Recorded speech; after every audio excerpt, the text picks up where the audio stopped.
And so we come to this part in Matthew chapter 8, verse 5, where a man comes up to Jesus. It's a centurion servant. And so a centurion is like a Roman officer, kind of a guard in that day and time.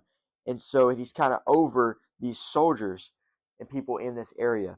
But he comes to Jesus, and he's not necessarily a religious person. He's not necessarily a Jewish person, because that wouldn't have really been acceptable in that time. But he comes to Jesus, and he understands that Jesus has some type of power, some type of authority, and then he has the supernatural aura to him, right? And so he comes to Jesus, and it's not just him coming. He doesn't just come and ask.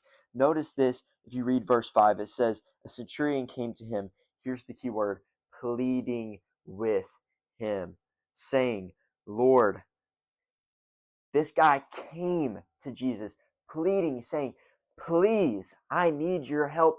Help me, please. There's this guy at my house, and he needs you because he's paralyzed and he's dreadfully tormented, is what he says. He says he's paralyzed and he's dreadfully tormented.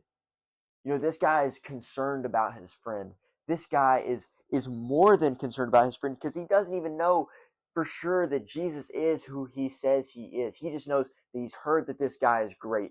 I don't know if this centurion would have been on the mountain or not, but he just knows something about him. But he doesn't know for sure if he truly has power. He just knows that he's a teacher.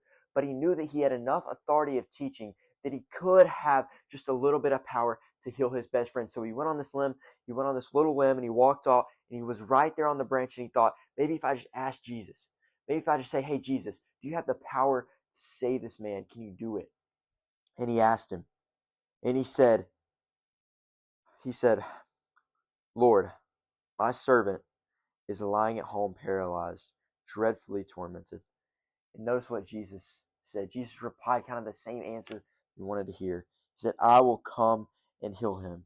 But I think this is the coolest part of it. This is the coolest part. It's not even the pleading, but this is the coolest part. Verse 8, it says, the centurion answered and said, Lord, I am not worthy that you should come under my roof, but only speak a word and my servant will be healed. This guy understands that he is not even on the same level as Jesus, that he is so much more unworthy than the person of Jesus, that Jesus is so far above him, so far above everyone else, and this guy's in a position of power. He even continues to say, for I also am a man under authority, having soldiers under me. He's a man of authority